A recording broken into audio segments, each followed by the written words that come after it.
Hello students, welcome to पाठशाला YouTube channel. और इस वीडियो में हम करेंगे ट्रिग्नोमेट्री, क्लास 10 ट्रिग्नोमेट्री। ट्रिग्नोमेट्री बहुत ज़्यादा इजी तरीके से मैं समझाने वाला हूँ, बने रहिए हमारे साथ और स्टार्ट करते हैं। चलो अपना, ठीक है। लास्ट वीडियो में हमने ऑलरेडी 1-2 क्वेश्चंस कर लिए हैं। अब इस वीडियो में हम स्टार्ट करेंगे क्वेश्चन नंबर 3, 4, 5, 6। ठीक है, 4 क्वेश्चन इस वीडियो में हम करेंगे, है ना। और लास्ट वीडियो हमने कुछ एग्जाम्पल्स भी किए थे, कुछ बेसिक चीज़ें सीखी थी। ठीक है, तो चलिए शुरू करते हैं। तो क्वेश्चन नंबर 3 हमारे पास गिवन है क्या?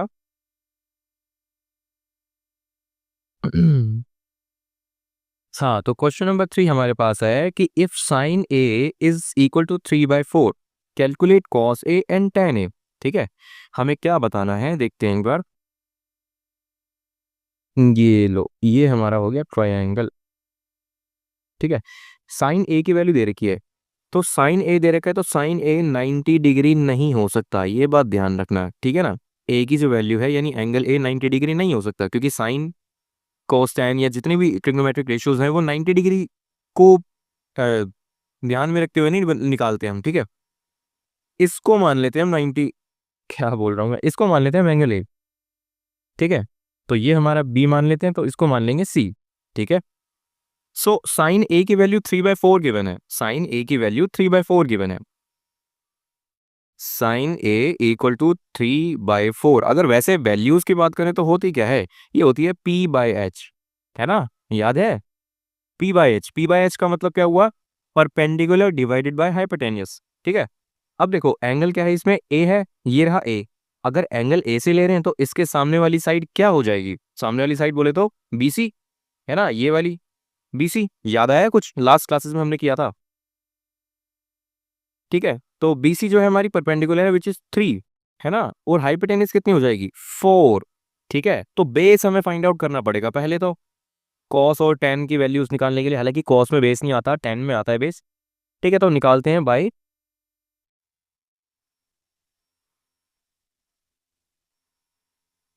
पाइथागोरस थ्योरम अप्लाई करनी पड़ेगी मेरे को यहाँ पे। पाइथागोरस थ्योरम क्या कहती है, पाइथागोरस थ्योरम कहती है कि h का जो स्क्वायर होगा वो इक्वल होगा P square plus B square के, है ना। h कितना है यहाँ पे 4, 4 का स्क्वायर 16 हो जाएगा।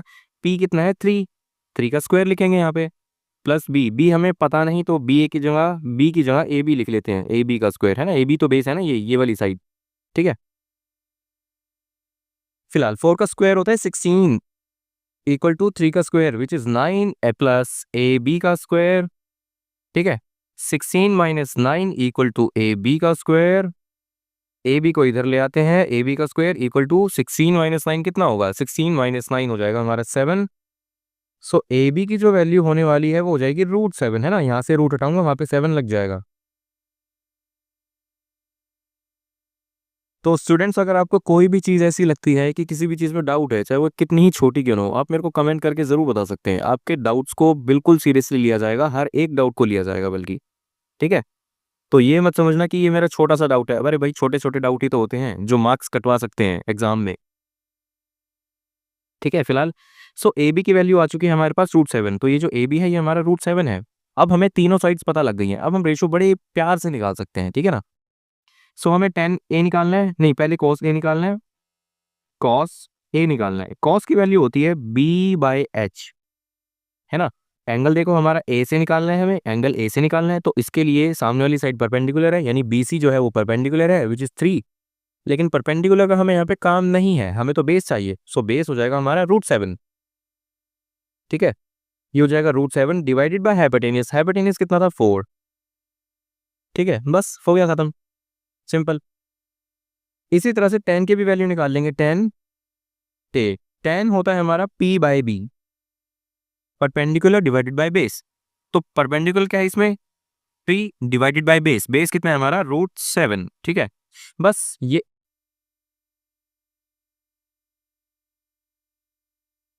हाँ, तो हो गया ये क्वेश्चन हमारा, इतना ही इजी था। बढ़ते अपने फोर्थ क्वेश्चन की तरफ।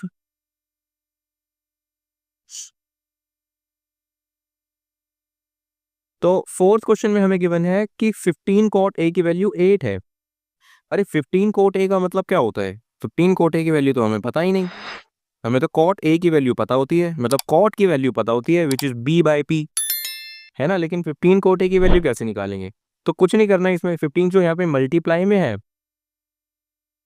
15 जो यहाँ पे मल्टीप्लाई में है, इसको हम कॉट ए को यहाँ रखते हुए 15 को डिवाइड में लेके जा सकते हैं। अभी बताओ कोई डाउट है क्या इसमें? ठीक है, बढ़ते हैं आगे। अब देखो, कॉट ए का मतलब होता है बेस डिवाइडेड बाय परपेंडिकुलर, है ना। याद आया, बेसिक में हमने किया था। ये देखो, कॉट का मतलब होता है बेस डिवाइड बाय परपेंडिकुलर, ठीक है। सो एक बार ट्राइंगल बनाते हैं, फिर और अच्छे से समझेंगे। ये स्टूडेंट्स मैं रफ ट्राइंगल बना रहा हूँ, मैं एकदम एग्जैक्ट एक्यूरेट लेके नहीं बना रहा, तो बस समझना, ठीक है। समझने के लिए ये चीज़ें बना रखी है। सो कॉट ए से ले रखा है, तो मैं ए इसको मान लेता हूँ और ये हो जाएगा बी, ये इसको मान लेते हैं सी, ठीक है।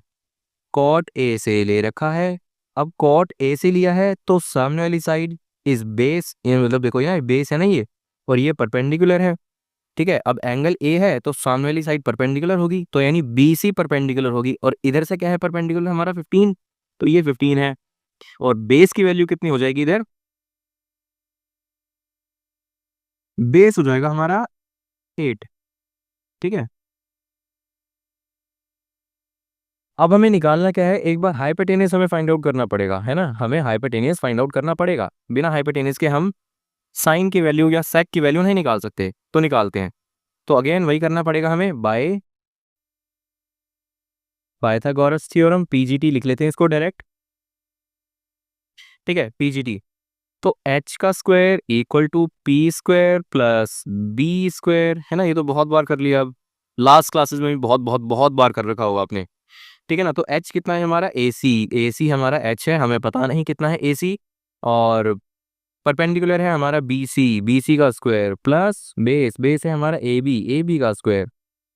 सो बी सी है हमारा 15, 15 का स्क्वायर प्लस ए बी है हमारा 8, 8 का स्क्वायर, और इधर ए सी का स्क्वायर हो जाएगा। ए सी हमें मालूम नहीं है, हमें मालूम ना को, 15 का स्क्वायर हो जाएगा 225 प्लस 8 का स्क्वायर हो जाएगा 64, है ना।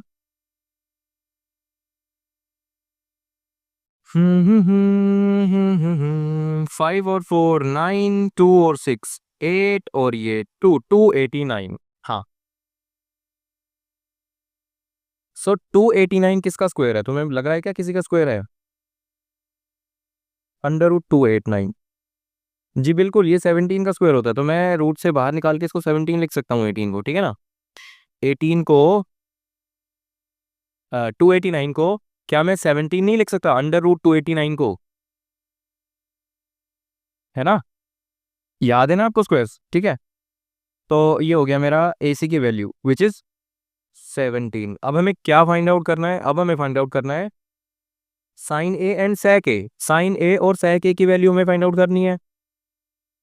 तो साइन ए क्या होता है हमारा? Sine A perpendicular divided by hypotenuse, है ना। परपेंडिकुलर क्या है यहाँ पे 15, भाई देखो ए से ले रहे हैं ना हम, तो ए एंगल ए के लिए तो सामने वाली साइड ही परपेंडिकुलर होगी ना। सो परपेंडिकुलर हो जाएगा B C divided by hypotenuse which is A C. B C कितना है 15 और ए सी है हमारा 17, है ना आज़िया। कितना ही इजी था। अब निकालना है हमें सेक ए की वैल्यू। सेक ए देखो किसका उल्टा होता है हमारा? सेक होता है हमारा कॉस का उल्टा, है ना। ये देखो, है ना, सेक होता है हमारा कॉस का उल्टा। अगर कॉस की वैल्यू बी यानी बेस बाय हाइपोटेनिस होती है, तो सेक की वैल्यू हो जाएगी hypotenuse divided by base, just opposite of cos, ठीक है। सो सेक की हो जाएगी हमारी बेस डिवाइडेड बाय हाइपोटेनियस, उल्टा लिख दिया ना मैंने। हाइपोटेनिस डिवाइडेड बाय बेस, ठीक है। हाइपोटेनिस क्या है इधर? ए सी, और बेस क्या है हमारा A B. So A C की वैल्यू कितनी है हमारे पास? 17, और ए बी की वैल्यू कितनी है? 8। ये हो गई हमारी सेक ए की वैल्यू, है ना। इजी, कितना ही इजी था ये करना। चलिए बढ़ते हैं अपने नेक्स्ट क्वेश्चन की तरफ। क्वेश्चन रीड करते हैं एक बार। अब देखो हमें इसमें क्या गिवन है, पहले ये देखते हैं कि sec थीटा की वैल्यू हमें गिवन है। sec थीटा इज गिवन 13/12, ठीक है। और हमें निकालना क्या है, all other trigonometric ratios. Trigonometric ratios बोले तो साइन है ना, कॉस, टेन है ना, साइन का उल्टा कोसेक, कॉस का उल्टा सेक, और टेन का उल्टा कॉट। ये सब हमें फाइंड आउट करना है, जिसमें से हमें सेक की वैल्यू गिवन है ना, सेक की वैल्यू गिवन है। तो एक बार ट्राइंगल बनाते हैं।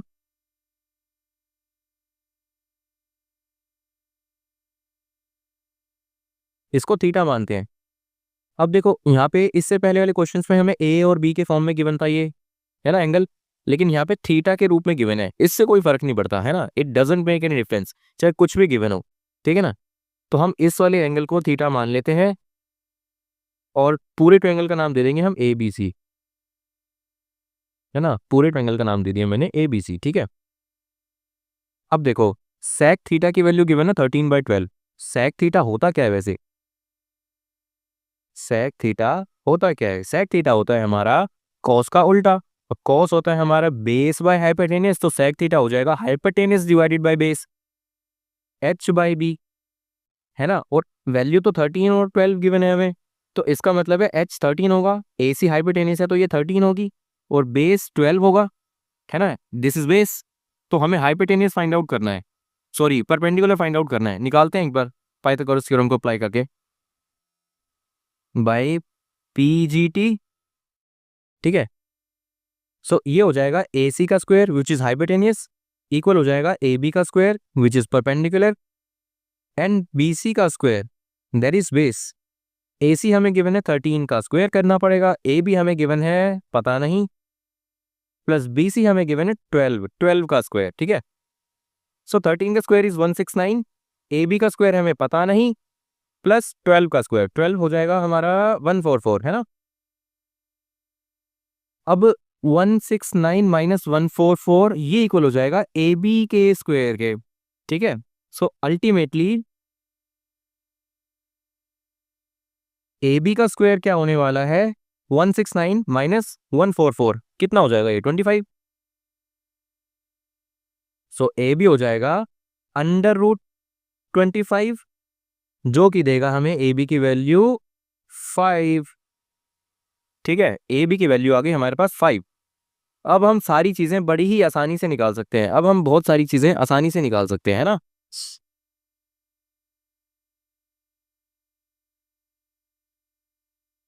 चलिए यहाँ करते हैं एक बार। तो देखो यहाँ पे हाइपोटेनियस की वैल्यू है 13, यहाँ लिख लेते हैं, ठीक है। और जो बेस है हमारा BC वो है 12, बेस है हमारा 12, और AB की वैल्यू अभी हमने फाइंड आउट करी है 5, जो कि परपेंडिकुलर है, ठीक है। अब देखो हमें निकालना है sine theta. Sine theta, sine की वैल्यू होती है हमारी P/H, तो P है हमारा 5 और H हो जाएगा हमारा 13, ठीक है। कॉस, कॉस थीटा की बात करते हैं। अब देखो हमें गिवन क्या था, sec थीटा गिवन था ना भाई। देखो sec का उल्टा होता है हमारा cos, या cos का उल्टा होता है sec, बात तो एक ही है ना। अगर cos की वैल्यू गिवन होती तो हम sec की निकाल लेते उसको रिवर्स करके। अभी sec की वैल्यू गिवन है तो क्या हम cos की वैल्यू नहीं निकाल सकते उसको रिवर्स करके, है ना। अगर sec की वैल्यू 13/12 गिवन है ना, अगर sec की वैल्यू 13/12 गिवन है तो cos की हो जाएगी 12/13, सिंपल 12/13। और वैसे भी अगर कंफर्म करना चाहो तो देखो base divided by hypotenuse 12/13, simple, है ना। tan थीटा की वैल्यू निकालते हैं। tan थीटा हो जाएगा हमारा बेस, tan थीटा हो जाएगा हमारा perpendicular divided by base. Perpendicular है हमारा 5 और डिवाइड करेंगे हम बेस से विच इज 12, ठीक है। अभी देखो ये सारी चीजें आ गई है हमारे पास, तो बाकी जो कोसैक और कोट बच रहे हैं उनकी भी वैल्यू निकाल लेते हैं। तो कोसैक की वैल्यू क्या हो जाएगी, कोसैक की वैल्यू होने वाली है, कोसैक होता है हमारा साइन का अपोजिट, तो साइन का अपोजिट करेंगे तो कोसैक की वैल्यू आ जाएगी, है ना। साइन अगर 5/13 है तो कोसैक हो जाएगा हमारा 13/5। इतनी सिंपल चीजें हैं, है ना। और कॉट बच रहा है हमारा, कॉट थीटा हो जाएगा हमारा tan का अपोजिट। tan की वैल्यू है 5/12, तो ये हो जाएगा 12/5। आई होप कि आपको ये चीज समझ में आई होगी। अगर वीडियो अच्छी लग रही हो तो वीडियो को लाइक करना, सब्सक्राइब करना चैनल को और शेयर करना अपने दोस्तों के साथ, ठीक है। बस इतना सा काम आपको करना है, इससे हमें बहुत ज्यादा मोटिवेशन मिलती है। फिलहाल तो ये तो हो गया हमारा क्वेश्चन नंबर 5। अब करते हैं हम क्वेश्चन नंबर 6। ठीक है, 6 क्या कहता है? 6 क्वेश्चन क्या कह रहा है? If angle A and angle B are acute angles such that cos A और कॉस बी दोनों बराबर हैं, शो करना है हमें एंगल ए और एंगल बी इक्वल है। ठीक है, अब ये तो बड़ा ही कॉम्प्लिकेटेड क्वेश्चन हो गया ना। पहले तो इसकी फिगर समझते हैं, क्या कहना चाहिए। ये मैंने एक बना दिया 90 डिग्री वाला ट्रायंगल भी। ठीक है, अभी देखो हमें क्या बोलना चाह रहे हैं। A and B acute angles हैं। एक्यूट का मतलब क्या होता है? एक्यूट एंगल्स कौन से होते हैं? जो 90 से छोटे छोटे होते हैं, है ना। The angles which are less than 90 are known as acute angles. तो ऑब्वियसली जो 90 वाला है ये हमारा, जो 90 डिग्री है, जिस पॉइंट पे 90 डिग्री बन रहा है, ये हमारा एक्यूट तो हो नहीं सकता। मतलब ए या बी में से कुछ नहीं लिख सकते इसे हम, है ना। तो एक काम करते हैं ना, ए इस वाले को लिखते हैं और बी इस वाले को लिखते हैं, तो पक्का ये सी मान लेते हैं फिर इसको तो, राइट, है ना। इसको तो हम फिर सी मान लेंगे ना। ठीक है, अब बढ़ते हैं क्वेश्चन की तरफ। क्वेश्चन कहता है कि cos ए और cos बी इक्वल है। cos A and cos B equal है। cos A is equal to cos B, ये हमें गिवन है। प्रूफ क्या करना है हमें? हमें प्रूफ करना है कि एंगल ए और एंगल बी आपस में इक्वल है। ठीक है, जो हिंट हमें गिवन है वो ये है कि cos ए की वैल्यू इक्वल है cos बी से। ठीक है, तो पहले तो इसी पे ही काम करते हैं, अंत में जाके अपने आप ही एंगल ए और एंगल बी इक्वल हो जाएंगे, है ना, अपने आप ही स्वाहा हो जाएगा इनका। ठीक है, तो बढ़ते हैं क्वेश्चन की तरफ। सो cos ए पहले निकालते हैं। cos ए की वैल्यू क्या होती है? cos ए की वैल्यू हो जाएगी,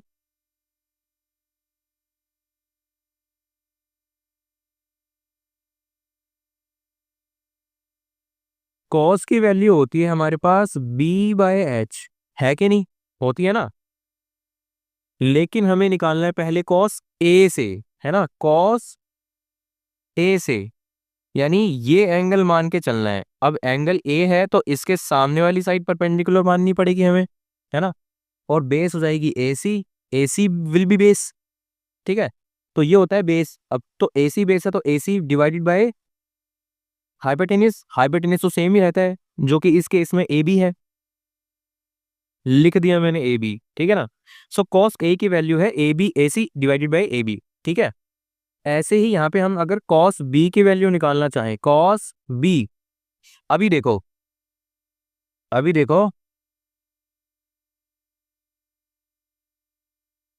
हाँ, तो अगर हम एंगल शिफ्ट कर देते हैं बी, ठीक है, तो हमारी परपेंडिकुलर एंड बेस आपस में इंटरचेंज हो जाएंगी।